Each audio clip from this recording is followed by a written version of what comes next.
New Orleans Saints lost their first preseason game. They were out in L.A. against the Chargers, 27-13. The final, let's be honest, the result of preseason games really is inconsequential. It was the means to that end, what all transpired therein that does matter. Ross Jackson from LouisianaSports.net, LockedOn Saints. He's out in L.A. with the team. Good enough to hang out with us here for a couple of minutes. Yeah, man, how are you? Hey, dude, doing great. Thanks for having me. Our pleasure. Okay.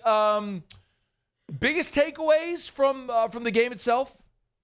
Yeah, I mean, look, I think we got to start with the quarterback spot, right? And I think that Tyler Shough did a pretty good job making a case for himself. I think that they came into this preseason game with him kind of building some momentum. He's kind of been building it as we've been writing over at Louisiana Sports since that 126 insane day of scrimmage practice. And everything. He's kind of been building some momentum. Like, you get him into these kind of call-it situations, these game-like situations, and he seemed to have thrived in those moments. And I think that you saw a little bit of that on Sunday. Yes, you had the pick six that went, a nice little welcome to the NFL moment and everything, but him coming back and responding to that with the big deep ball down the left sideline to Mason Tipton, throwing for 165 yards, getting 30 snaps during this preseason game. I just think that he was given a lot more opportunities to go out there and kind of showcase what it is that he could do, and you could see kind of the high level of what it is that he can do, which obviously stood out to the Saints during their draft evaluation. Did you see anything in the game that would contradict or contrast what you've seen from any, not just quarterbacks, any player, good or bad? Yeah, I don't know if I saw anything that necessarily contradicted, although it was interesting to kind of see. Well, I guess I do have an example, actually. And it sticks with the quarterbacks, actually, that it felt like the two passers kind of reversed what their training camp had looked like. Like Spencer Rattler had been a lot more kind of decisive, risk-taking, all those other things. He seemed a little bit more conservative in the offense on Sunday. And then Tyler Shough, who's been notably risk-averse throughout most of training camp, if not all of training camp up until that scrimmage, he looked a lot more aggressive. Saints only had 3 passes that traveled more than 15 air yards from the line of scrimmage. All 3 of them came out of Tyler Shough's hands. And so I think that was a little bit of that. But outside of that, I think for the most part, we saw a lot of things that were kind of confirming. One other player that maybe did something a little bit different than we expected happened on the positive side, and that would be, Torricelli Simpkins, who had to jump in at center 2 snaps into the game after not playing center since his North Carolina Central days back in 2023, and ended up playing 97% of snaps and played pretty well there. Gave up 1 pressure, a lot of clean snaps, and we've seen a lot of snapping issues for the Saints over the course of the training camp, and so I think that he did a pretty good job. So his contradicted, but his contradicted in a positive way for sure. He's on Twitter at Ross Jackson Nola, LouisianaSports.net. By the way, Ross's Saints preseason game standouts are up at LouisianaSports.net. If you want to check them out there, you can see it. Anybody else, before we move forward, anybody else from this list of your preseason standouts against the Chargers that you want to highlight? Yeah, I mean, we saw kind of good confirmation from what we expected from the edge rusher group. Fadil Diggs as well as Chris Rump have both had really strong practices. Fadil Diggs has really come on strong here as of late. He continued that. I thought, you saw like Isaiah Stallbird kind of step in and perform well in his role too. Quincy Riley covered really well. I think a lot of the defensive depth looked pretty good. And then I'll highlight, Kelvin Banks Jr. and Trevor Penning. Before Trevor Penning went out with the injury, both those guys were out there for 20 reps and played very well over on that left side of the offensive line. And so I think that gives you a little bit of confirmation in terms of what we've seen so far throughout camp. But I think in their case, kind of finally shows you something because there's only so much you can see during camp when it comes to that. Yeah. And so both those guys kind of standing out in that area I thought was notable. Ross, do you have any update on Penning, Will Clapp, Bub Means, the guys that were injured in the game? Yeah, nothing super meaningful as of right now. I've heard though I've heard though that, the Bub Means one is maybe the most concerning. And I think that's just kind of tied to his injury history from last year, right? He had the ankle injury last year, had a setback, and kind of ended his season very early.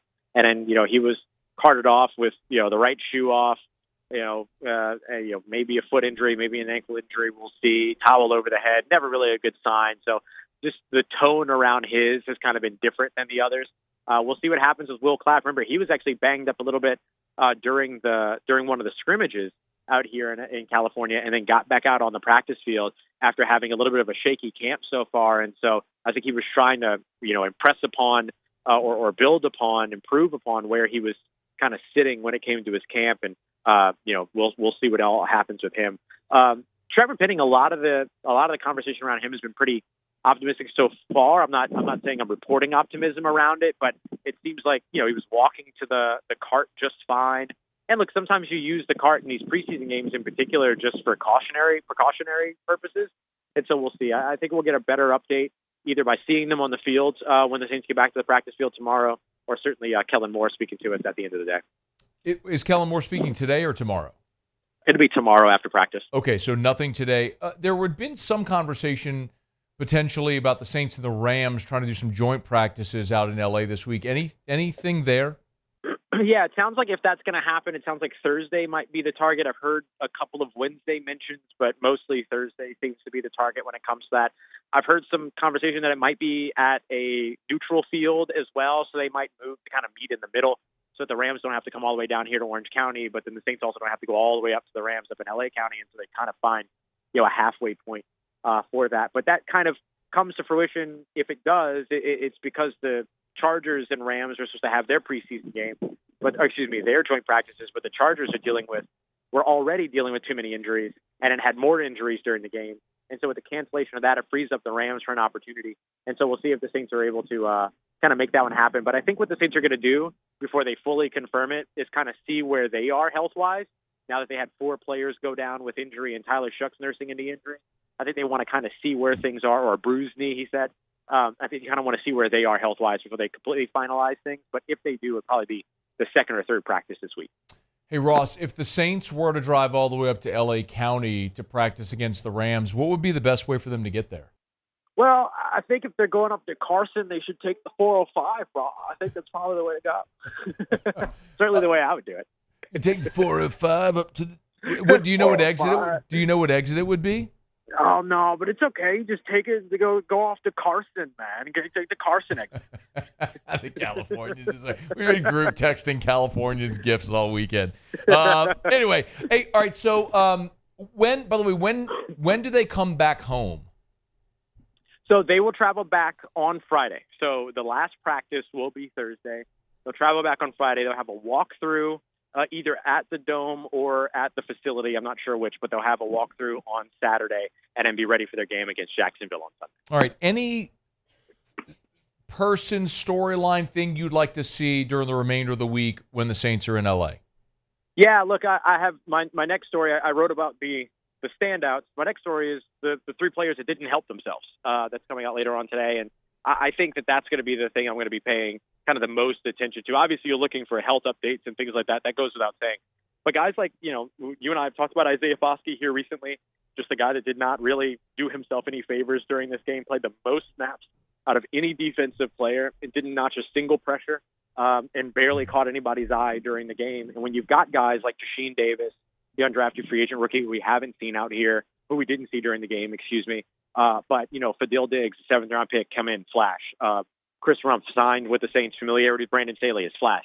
We've just not seen Isaiah Foskey do that. So I'm going to be watching him to see if he's able to help himself. And I'm curious, too. I mean, look, the Saints have some, solid talent at wide receiver at the top of their depth chart. But as we've discussed a lot, the bottom of the depth chart, right, the depth behind those guys kind of comes up short. And we haven't seen a lot from Donovan Peoples-Jones.